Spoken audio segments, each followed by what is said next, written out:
বা as a captain আপনি আসলে একটা বড় সাফল্য কি এনে দিতে চান? আমি যেটা বলবো হয়তো বা অনেকে জিনিসটা নেগেটিভ ওয়েতে নিতে পারে। ধোনির অনেক কিছু আমি ফলো করি। অ্যাজ এ ক্যাপ্টেনের আমার প্রথম টার্গেট থাকবে 2 উইকেট পড়ে গেছে, খেলাটাকে ধরতে হবে। আমি আসলে এই থটেই যেতে কখনো চাই না। সে যেন 25 বলে 50 করার ক্ষমতা রাখে। আমার বডির শেপটাই অন্যরকম। আমি হয়তো বা চাইলে খুব বেশি পাওয়ার হিটিং গেম খেলতে পারবো না। আমার কাছে মনে হয় মাশরাফি ভাই যে জিনিসটা আমি অ্যাজ এ ডেভেলপ করতে পেরেছি যে কিছু কিছু গ্যাম্বলিং আমার কাছে মনে হয়েছে যে এটা ভবিষ্যতে আমার কাজে লাগতে পারে। সাকিব ভাই এক স্টেপ আগায় থাকতো সবসময়। আমার কাছে এটা মনে হয়েছে যে গেম চিন্তার দিক থেকে। যদি বলা হয় টি-20 ক্রিকেটে বাংলাদেশের বড় বড় সাফল্য কি, সেক্ষেত্রে আপনাকে থমকে যেতে হবে, কারণ এই ফরম্যাটটাতে বাংলাদেশ আসলে শুরু থেকেই ধুঁকছে।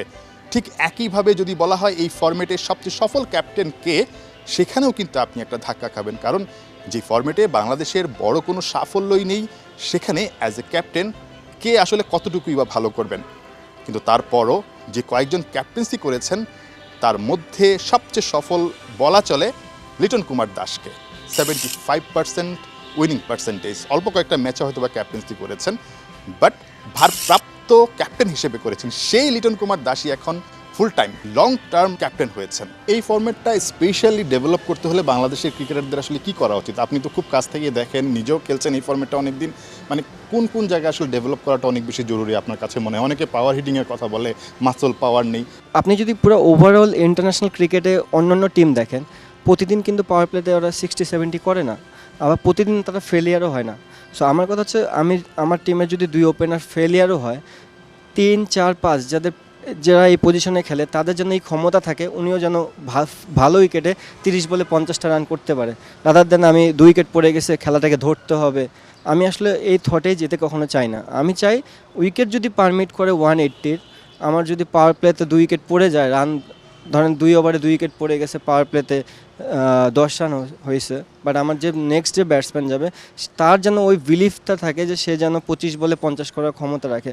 কারণ আপনি ওভারঅল যদি ইন্টারন্যাশনাল ক্রিকেট দেখেন, এইভাবেই চলতেছে। স্পেশালাইজড একজন কোচের প্রয়োজনীয়তা মানে অনুভব করেন কিনা এই ফরম্যাটটাতে, পাওয়ার হিটিং কোচ বা এরকম? লাস্ট কিছুদিন ধরে আমি যেটা দেখতেছি তা আমাদের প্লেয়াররা শেষের দিকে খুব ভালো পাওয়ার হিটিং করতেছে। এখন যারা করতে পারতেছে না তাদের হয়তো বডি মেকানিজমটাই এরকম, যে অনেক প্লেয়ার থাকে না যারা মেকানিজম এমন, যারা পাওয়ার হিটিং চাইলো, যেটা আমার ক্ষেত্রেও যদি আমি চিন্তা করি, আমার বডির শেপটাই অন্যরকম। আমি হয়তো বা চাইলে খুব বেশি পাওয়ার হিটিং গেম খেলতে পারবো না, বাট আমি ব্যালেন্স থেকে ক্রিকেটটা খেলতে পারবো। তো অবভিয়াসলি কিছু কিছু পার্সনের জন্য এটা ভেরি করবে, যে এরকম যদি প্লেয়ার থাকে টি-20 ফরম্যাটে অবশ্যই ডেভেলপ হবে। ক্যাপ্টেন লিটনের অ্যাজ এ ক্যাপ্টেন আইডলকে, মানে থাকে না একটা যে ভাল লাগা? যখন অস্ট্রেলিয়ার খেলা দেখতাম, মাইকেল ক্লার্কের চিন্তাভাবনা ভাল লাগতো আমার। ধোনির অনেক কিছু আমি ফলো করি, কারণ আমার কাছে মনে হয় বিহাইন্ড দ্য উইকেটে যতটা কুল থাকে এবং যতটা চিন্তাভাবনা তার ক্লিয়ার থাকে, খুব কম প্লেয়ারের এরকম ক্লিয়ার থাকে। সো আপনি দূর থেকে একটা আইডিয়া নিতে পারবেন, বাট আপনি তার সাথে যতক্ষণ পর্যন্ত কথা না বলবেন তার মূল মন্ত্রটা আপনি জানতে পারবেন না। সো আমি আইডিয়াটা নিই বা চেষ্টা করি নেওয়ার, যে কী চিন্তা করতেছে। আর একটা জিনিস, আমি যেহেতু অনেক দিন ধরে বাংলাদেশের ক্রিকেটে অনেক ক্যাপ্টেনের আন্ডারেই খেলেছি, সো তাদের কাছ থেকেও আমি কিছু না কিছু জিনিস গ্রহণ করেছি ওখান থেকে। যেই কথাটা বললেন, অনেক ক্যাপ্টেনের আন্ডারে খেলেছেন, মাশরাফি বিন মর্তুজা, সাকিব আল হাসান, তামিম ইকবাল, আলাদা আলাদা করে যদি স্পেসিফিক বলি, মাশরাফি বিন মর্তুজার কোন জিনিসটা আপনাকে অনেক বেশি মুগ্ধ করে? সবার কাছে সেম মেসেজটা ছিল যে অ্যাটাকিং ক্রিকেট খেলা এবং ব্রেভ।